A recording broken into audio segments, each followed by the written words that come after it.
Test 1, 2, test, test. Oh, special edition. American Swahili News pamoja na Swahili Online TV tunakufuatilia.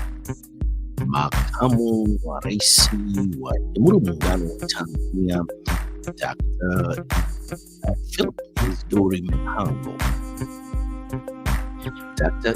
Isdori Philip Mpango amehutubia Baraza Kuu la Umoja wa Mataifa au United Nations General Debate la 77 section 77 hapo Washington, hapo New York, na tunawaleteni special edition hii ambao sasa inabidi msikilize hotuba yake ya makamu wa rais wa Jamhuri ya Muungano wa Tanzania aliyoitoa hapo New York, katika mkutano ambao unaendelea ambao utaisha hapo tarehe 26. Umeanza tarehe 20 mpaka tarehe 26. Kwa hiyo kwa hisani ya Umoja wa Mataifa, hii hapa ni hotuba ya makamu wa rais wa Jamhuri ya Muungano wa Tanzania Dr. Isdori Philip Mpango. Philip Isdori Mpango huyu hapa anaanza kuongea.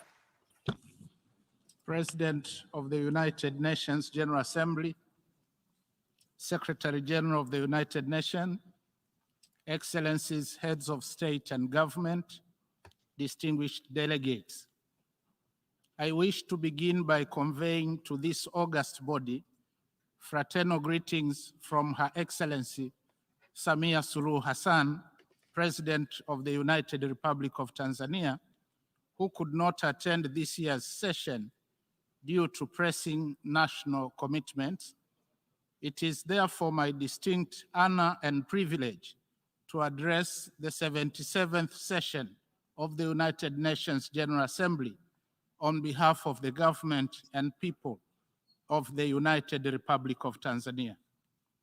Let me join those who have spoken before me in congratulating you, Mr. President, on your election to preside over the 77th session of the United Nations General Assembly. I assure you of Tanzania's support and cooperation as you discharge your responsibilities. Let me also extend our appreciation to the United Nations Secretary General, His Excellency Antonio Guterres, and the entire UN Secretariat for their dedicated service as guardians of the common interest of all peoples and all states, particularly during this time of unprecedented global challenges. Mr. President, this assembly is convening at a critical point when the world is engulfed in dangerous flames ranging from conflicts and mounting geopolitical tensions, devastating effects of the COVID-19 pandemic, food and energy insecurity, environmental carnage, and extreme climate change-related events, to barriers to education, technology, and opportunity for shared prosperity. These challenges are in turn inextricably linked with and propelling stubborn global poverty. Furthermore, with only 8 years remaining before 2030, the world is still way off the mark in meeting many of the targets that we set in 2015. The root cause of all these challenges is human greed, selfish desire, and unilateralism. Yet we know for sure that unilateralism, driven by greed, is leading us, rich and poor, strong and weak, to a catastrophe.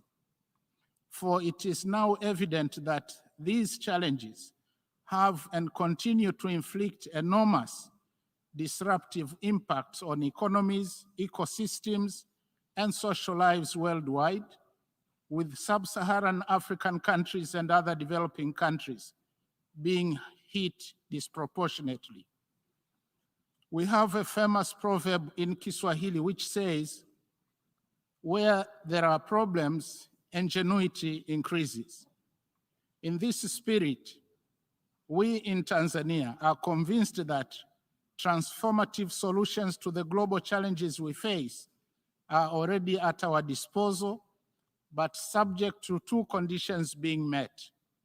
First, there must be a passionate belief in the need to uphold a caring spirit about needs and happiness of other peoples and nations. And second, there must be solemn adherence to the credo of multilateralism and a collaborative effort. Fortunately, both conditions are a restatement of the ideals, values, and principles of the United Nations Charter. Mr. President, specifically on the COVID-19 pandemic, it had devastating effects on Tanzania's socioeconomic systems and performance. Just like most other developing countries, the pandemic robbed us of precious lives, overstretched health infrastructure and healthcare workers to the limit, led to severe budget constraints, as well as economic deceleration. Real GDP growth declined from 6.7% decadal growth attained in the pre-pandemic period to 4.8% in 2020. The key lesson we have learned from the COVID-19 pandemic is that the world needs to be better prepared in terms of national and global health systems to be able to handle future pandemics. This entails investing more in building health infrastructure and beefing up the health workforce, as well as enhancing national and regional capacity to manufacture drugs, supplies, vaccines, and medical equipment. In addition, Africa's marginalization in the provision of vaccines underscored the need for African countries to work together in the development and nurturing of indigenous solutions through joint medical and scientific research. The pandemic also brought to the fore the need to invest more in public health education, especially preventive medicine, to build individual resilience, including body fitness, healthy diet, and habits. However, I wish to acknowledge that although international support to Africa in taming the spread of the global pandemic through provision of diagnostic equipment, medicines, vaccine support programs, and financing came late, it was critical in winning the war against the pandemic. And therefore, Tanzania would like to thank all our development partners who have been working with us to deal with the pandemic and put the country on a bright post-COVID-19 recovery path. Currently, the government continues with the vaccination campaign, whereby as of 11th September, we had already vaccinated 60.56% of the targeted population. Mr. President, with respect to climate change, we are indeed at a tipping point. The United Republic of Tanzania appreciates all individual efforts and other collective measures taken thus far in implementing interventions geared at upscaling, mitigation, and adaptation as stipulated in the Kyoto Protocol of 1997 and the Paris Agreement of 2015. However, despite the efforts, we are observing unprecedented changes across the whole climate system in every region. The fact remains that the most vulnerable countries, including Tanzania, have been disproportionately affected, and nor do we possess the capacity to effectively respond. Tanzania has put forward ambitious targets on both adaptation and mitigation through national determined contributions. The government spends on average $500 million per annum on adaptation measures and up to 3% of its GDP on mitigation and building community resilience. With the help of the international community, we are committed to continually update our nationally determined contributions and make important progress to tackle climate change. Yet, unless there are immediate, rapid, and large-scale reductions in greenhouse gas emissions, limiting warming to at least 2 degrees Celsius will be elusive. As much as we remain committed, most of the developing countries have insufficient fiscal space and weak debt sustainability status to address increasing demand for climate resilience interventions. Hence, addressing the climate crisis requires reliable access to climate finance. It is on this note that Tanzania calls on the international community to live up to its commitments made under the Paris Agreement. Enhanced capacity building, technology transfer, support for adaptation and mitigation measures, as well as the creation of independent loss and damage financial facility must be implemented in order to scale up the fight against climate change. We need to take actions and walk the talk as a matter of urgency. I must at this point emphasize that Tanzania and the rest of Africa need a just transition from fossil fuels to renewable energy. Africa must be given time to adjust, since the majority of Africans have no access to energy. The well-established principle of common but differentiated responsibilities and respective capabilities must be observed. In this regard, we call upon the lifting of opposition to global financing and implementation of transformative projects in our countries that aim to harness our hydrocarbon deposits for energy and other equally important uses to address our critical development needs. As long as robust environmental, social, and impact assessments have been done and concrete measures taken to effectively address environmental and democratic governance concerns of our citizens, our sovereign rights to pursue transformative projects should be respected. We also call upon transparency in the conduct of carbon credit markets so that Africa benefits fairly from our earnest effort in taking care of the carbon sinks that we are holding for the world.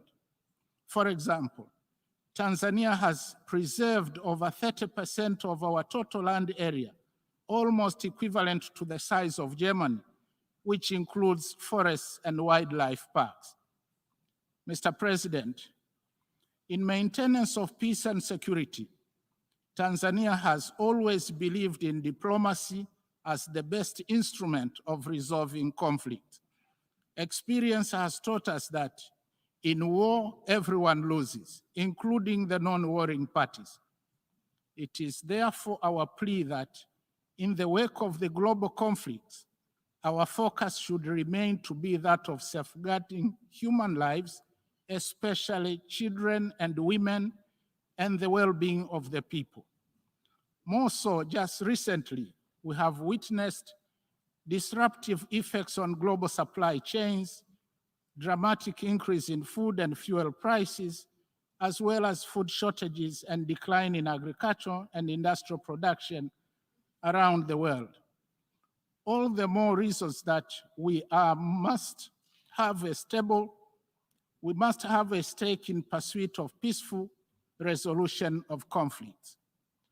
As we do so, we must also leverage our abundant resources and human capabilities to address some of the impacts.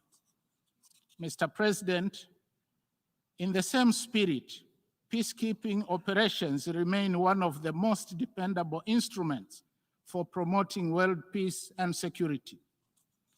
Tanzania is proud to have contributed men and women in 5 out of the existing 16 peacekeeping missions across the world.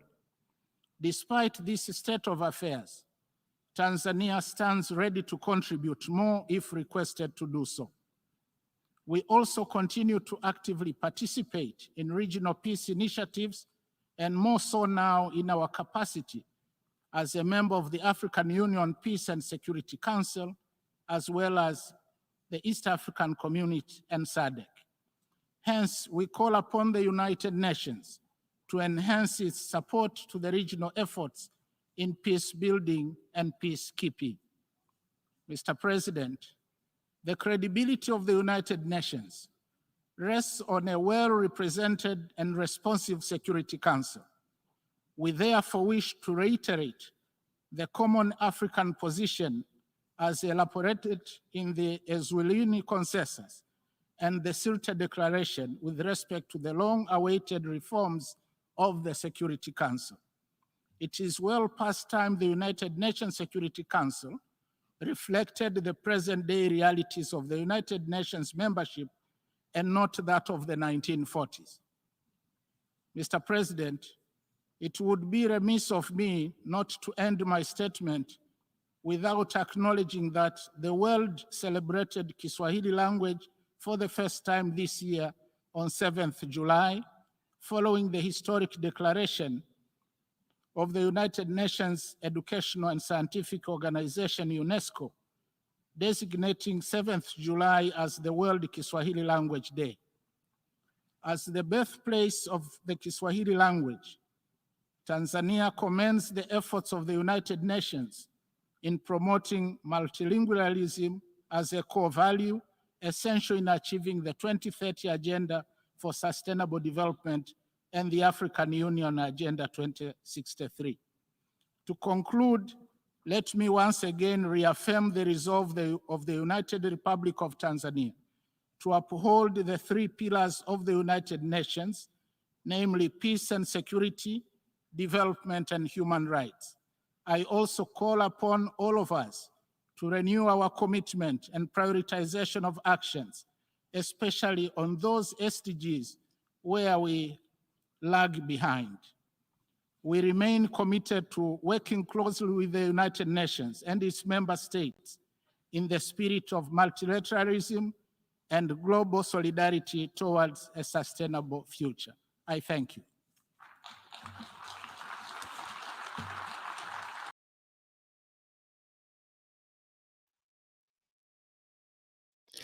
Huyu alikuwa makamu wa rais wa Jamhuri ya Muungano wa Tanzania mwaka jana, United Nations mwaka jana. Mwaka huu amerudi tena na amezungumzia sehemu 4 muhimu sana hapo mwishoni katika hotuba yake kuhusiana na peace, security, human rights pamoja na economic development au human development. Philip Isdori Mpango, huyo makamu wa rais wa Jamhuri ya Muungano wa Tanzania. Hiyo ilikuwa ni mwaka jana. Mwaka huu amerudi tena UN. Hebu tuangalie kama tunaweza kumpata hapa tena. Hiyo ilikuwa ni mwaka jana. Mwaka huu UN wamekuja na let me see here. Naona hii hapa hapo, okay. Hebu huyu hapo. Boom. His Excellency Dennis Francis, President of the 78th session of the UN General Assembly, His Excellency Antonio Guterres, Secretary General of the United Nations, Excellencies, Heads of State and Government, ladies and gentlemen, Mr. President, please allow me to start by conveying to this august assembly fraternal greetings from Her Excellency Dr. Samia Suluhu Hassan, President of the United Republic of Tanzania, who could not attend this important session due to pressing national commitments. It is a great honor and privilege to address the Assembly on her behalf and for the people of my country. I also wish to join those who have spoken before me in congratulating you, Mr. President, on your election to preside over the 78th session of the UN General Assembly. I pledge Tanzania's full support to your presidency. Similarly, I wish to pay tribute to your predecessor, His Excellency Kaba Korosis, who successfully steered the 77th session of the United Nations General Assembly. In the same way, I commend the Secretary General and the UN Secretariat for dedicated service to humanity in the face of many daunting global challenges. Mr. President, this year, the Assembly is meeting specifically in search of rebuilding trust and reigniting global solidarity. However, for decades now, the persistent voice of the Global South calling in the wilderness make straight the way toward peace, prosperity, progress, and sustainability for all has fallen on deaf ears. The hitherto strong historical solidarity, fraternity, and commitment to the principles of non-interference, equality between nations, and mutual benefit bequeathed to us by the UN founding fathers is withering away. As a result of this paralysis in multilateralism, we have now begun to witness shifting geopolitical tectonic plates and creation of new blocs, seeking to replace the now obviously dysfunctional world order. Trust among states has worn away, and there is erosion of the rule of law and a revert back to unilateralism. The effectiveness of the UN system and multilateral financial institutions is now being questioned more than ever before, calling for their immediate reform. All this is happening at a time when the world is reeling from the aftershocks of the COVID-19 pandemic, relentless wrath of climate change, horrendous armed conflicts, global food insecurity, looming energy and debt crisis, as well as stubborn poverty and growing inequality. Furthermore, implementation of the SDGs 2030 has been disappointing, mainly as a result of unfulfilled promises of finance and technology by the global north and limited fiscal space in most African countries. In order to rebuild trust, it is imperative that the global north walks the talk on its promises and listens to the voices of the global south. Analogously, the global south must re-engineer its domestic revenue mobilization effort, including putting an end to hemorrhage of its natural resource wealth and illicit capital outflows. Mr. President, peace is undeniably a prerequisite for achieving the 2030 Agenda for Sustainable Development. Ironically, even in this 21st century, some nations are still firing guns and missiles at each other. However, the fact is that massive production of weapons and skyrocketing military spending on armed conflicts is compromising the promises we all made to the most vulnerable among us, that is children, youth, women, and the poor, to build a better, prosperous world and create opportunities for all, leaving no one behind. In this regard, Tanzania highly commends the United Nations for its tireless efforts in maintaining international peace and security. We applaud the Secretary General's new agenda for peace, unveiled on 20th July 2023, which provides a greater vision for multilateral efforts towards peace and security on the basis of international law. I therefore implore each one of us in this assembly to give due consideration to the priorities stipulated therein for they resonate very well with the spirit and essence of the theme of this assembly. Mr. President, Tanzania remains fully committed and ready to work with the UN family in maintaining global peace and security to make the world a safer place to live in, not only for us, but more importantly, to the generations to come. Tanzania firmly believes that the world needs to invest more in dialogue and diplomacy to prevent and resolve armed conflicts. Wars and confrontations must be avoided at all costs because in war, everyone loses, including the non-warring parties. In this regard, Tanzania has and will continue to contribute to peacemaking and peacekeeping efforts in Africa and elsewhere in the world. As of March 2023, Tanzania stood as the 12th largest contributor among 125 countries in UN peacekeeping missions. Tanzania urges the international community to increase support to regional initiatives to bring peace to war-torn parts of the African continent. Those who participate in fueling conflicts in Africa, either for the purpose of profiting from arms trade or access to blood mineral wealth, should be tracked and condemned openly by the United Nations. With regard to combating terrorism, Tanzania has strengthened capacity to deal with cross-border terrorism, working with our neighbors and international partners, especially through sharing of information and strategies. Mr. President, 3 days ago, we gathered in this hall for a second review of the 2030 Agenda for Sustainable Development and implementation of the 17 SDGs. It is discouraging to note that at halftime, we are off track to meet most of the goals.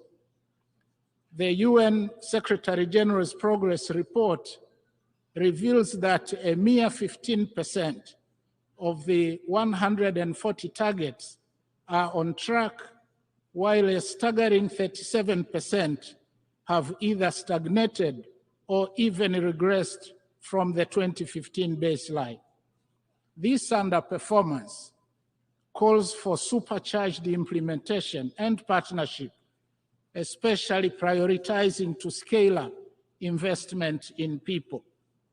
Mr. President, Tanzania is fully committed to implement the SDGs as envisaged.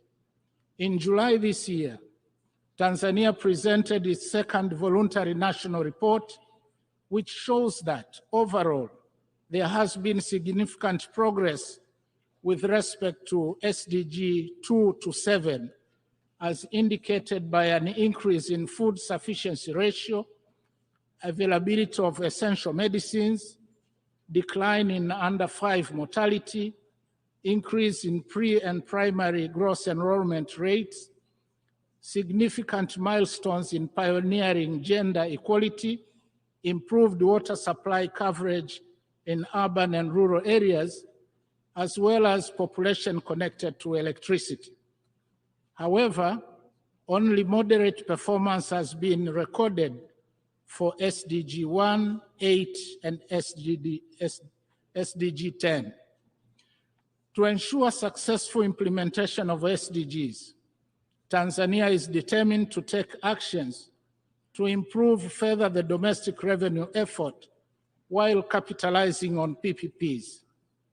We are also prioritizing investments in the social service sectors, agriculture and agribusiness, value addition and infrastructure, as well as uplifting of skills for the youth. In addition, harnessing science, technology, and innovation is also key to hastening implementation of the SDGs. Mr. President, climate change has now become the world's greatest threat. Recent natural calamities, which have devastated parts of some countries around the world, amplify the horrible effects of climate change. And on this note, Tanzania offers deepest condolences to the governments and the people of Libya and the Kingdom of Morocco for the loss of lives and properties caused by floods and earthquakes. Furthermore, the latest assessment report of the Intergovernmental Panel on Climate Change sounded an alarming reality that the world is off track, the 1.5 degrees Celsius limit agreed in Paris. Disturbingly, the report indicates that Africa is warming at an accelerated pace, outstripping the global rate. As such, climate change has and will continue to adversely impact Africa and hamper its progress. Tanzania, therefore, reiterates its call for urgent and concerted actions by all nations to cut down greenhouse gas emissions and strengthen mitigation and adaptation measures. Together, we must create an enabling environment and facilitate investments needed to unlock resources for scaling up implementation of our climate commitments and decarbonization of the global economy. We, the global community, must act with urgency. Tanzania also reiterates its call for a fair and just clean energy transition for Africa. Mr. President, unilateral coercive measures have serious adverse effects on the targeted economies and innocent lives, especially of women and children, the very people we have committed not to leave behind. Tanzania remains steadfast in its opposition to injustice, wherever it is committed and by whoever.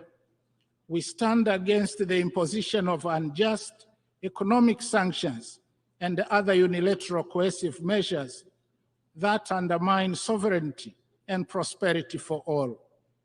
Likewise, we continue to stand in solidarity with our brothers and sisters who continue to be denied their rights to self-determination and those living under occupation or domination.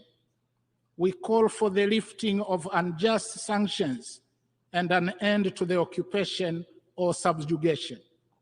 Tanzania also advocates for peaceful resolution of all territorial disputes in accordance with the principles set out in the United Nations Charter. Mr. President, in closing, I wish to reaffirm Tanzania's unwavering commitment to support the United Nations and its member states in implementing our common global agenda.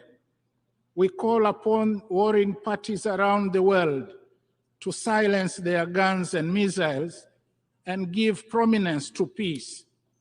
Let us act towards each other with humility, not arrogance. Let's heed the old wisdom that says, an eye for an eye leaves everybody blind. Let's act together to address the climate crisis and hasten implementation of Agenda 2030. Our humble plea is that the voices, promises, and solutions made or provided on this rostrum ought to bring hope to the hopeless, dignity to the humiliated, and justice to all. I thank you. On behalf of the Assembly, I wish to thank the Vice President of the United Republic of Tanzania.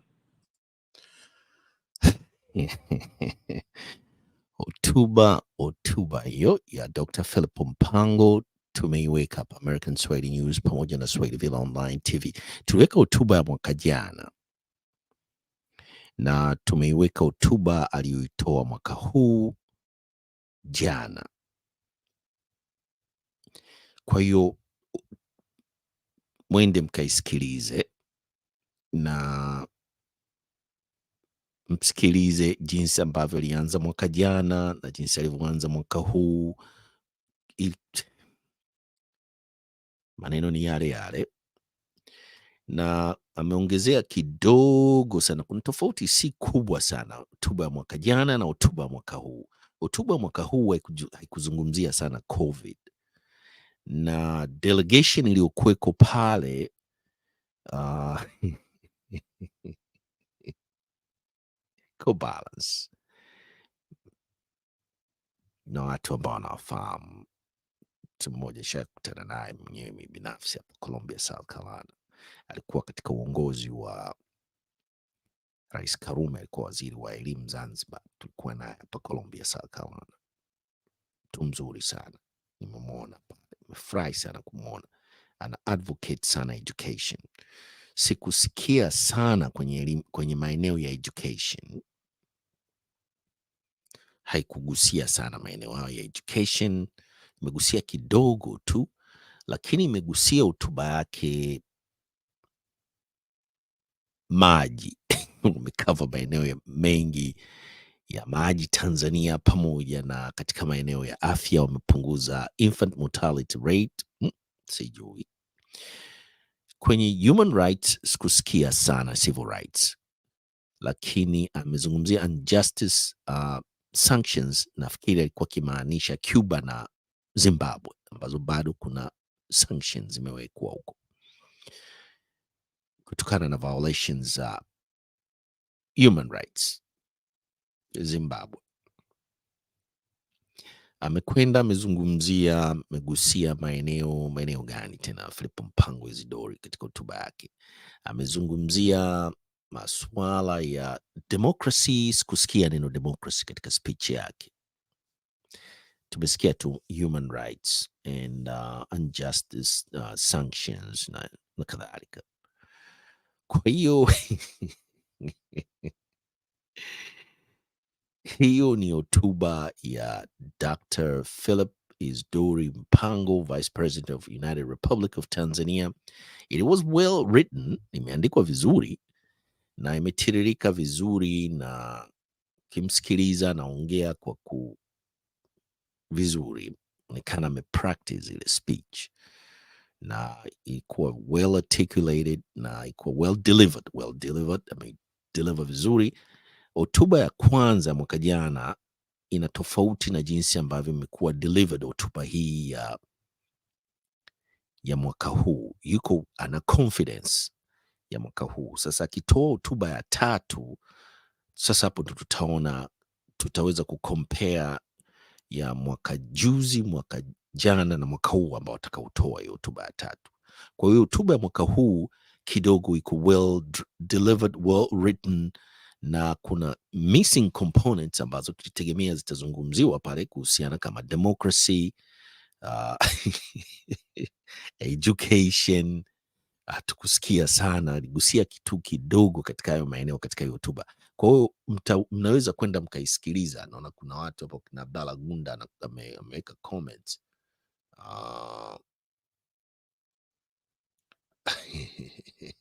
Abdalla comment amezeka comment zake Abdalla. Kwa hiyo hotuba ilikuwa well crafted, lakini kuna maeneo ambayo ameyazungumzia ya maji kufikia Millennial Development Goals pamoja na umeme. Kidogo kunahitajika tuwe wa kweli kidogo katika maeneo hayo. Kuna mgao wa umeme, kuna matatizo bado ya maji, tuna struggle licha kuwa na vyanzo vingi sana vya maji Tanzania.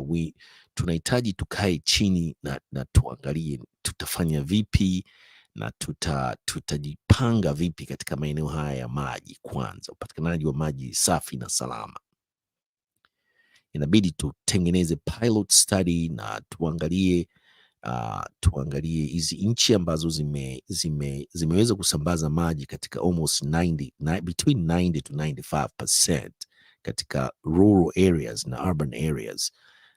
Wamefanya nini na infrastructure yao ya maji ziko vipi, na budget allocation zao za hizi projects za water treatment plants na kadhalika. Tunaweza tukapeleka maji tu, lakini tuna water treatment plants ngapi hapo Tanzania, hususan kwa mfano katika jiji la Dar es Salaam? Sidhani kama tuna water treatment plants pale, au Mwanza na Arusha, miji mikubwa na Mbeya. tunapeleka tu maji, lakini where is the water treatment plants ambazo zina produce quality and safety water kwa wananchi? Hivyo vitu lazima viangaliwe. Kwa hiyo sasa tulikuwa tunatafuta hizi hotuba, tukaanza na hotuba ya mwaka jana, ambao kama nilivyoanza kufanya analysis ni kwamba alikuwa yuko mwaka jana alikuwa hana confidence, na mwaka huu nafikiri kwa practice na labda watu waliomprep na kumark katika kuja kudeliver his speech, amedeliver very well, lakini anahitaji more, kunahitajika zaidi ya nyama ziongezwe na jinsi ya kupose. Takiwa kupose na kuzungumza maneno yake, sio tu yale maneno aliyoandikwa pale, inakuwa kama ameandikiwa script kwamba asitoke nje ya script, lakini anatakiwa labda ajifunze kutumia teleprompt. Nafikiri zipo pale, ingekuwa teleprompt na angekuwa anaongea vizuri tu, na hiyo ingesaidia speech ya mwaka huu ni nzuri kushinda mwaka jana, niseme hivi, lakini kuna vitu vinakosekana katika speech, kama nilivyozungumzia democracy and human rights, na amejaribu kudaji hilo eneo. Kwa hiyo basi wekeni comments, na katika hii speech wekeni comments, msikilize. Ni hotuba, naweza kusema tu kwamba sio hotuba mbaya sana, lakini bado haijafikia ile level kama ya hotuba za Mwalimu Nyerere ambazo alikuwa akizitoa UN, pamoja na hotuba yake ya mwisho ya mwaka 1985 ambayo ilisikilizwa karibia na watu wote. Hakuna mtu yeyote aliyetoka. Viongozi wote karibia duniani walikuwepo ambao ni wanachama wa UN, na ilikuwa tutaitafuta hiyo hotuba ya Mwalimu, afu tutaicheza katika wiki hii, kwa sababu tumeanza kuicheza hotuba ya kwanza Philip Mpango mwaka jana, tukaicheza na hii ya sasa hivi. Tutafuta na hotuba ya Mama Samia vile nao tutaileta hapa.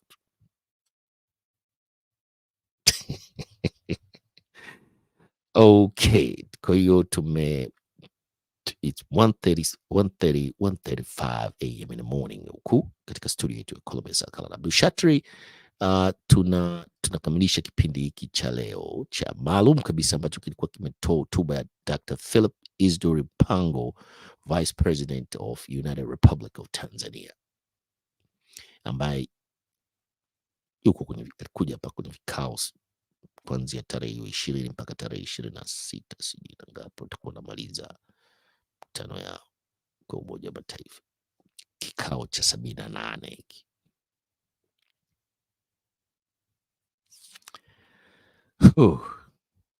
Kwa hiyo basi tunamalizia kipindi chetu hiki special hiki ambacho kimekuja maalum kabisa, kimeangalia hotuba hizi hotuba za Dr. Philip Mpango. Kwa hiyo ambao mjisubscribe American Swahili News pamoja na Swahili Villa Online TV, tunaombeni mwende msubscribe, msambaze video hii, mshare, mlike na kadhalika, mweke comment. Huyu alikuwa Dr. Philip Mpango akiongea kutoka katika Umoja wa Mataifa hapo New York, na ametoa hotuba yake kama tulivyoigusia. Tumechambua kwa kifupi tu, na tunasema peace, na tunawatakieni asubuhi njema huko Tanzania na East Africa. Boom.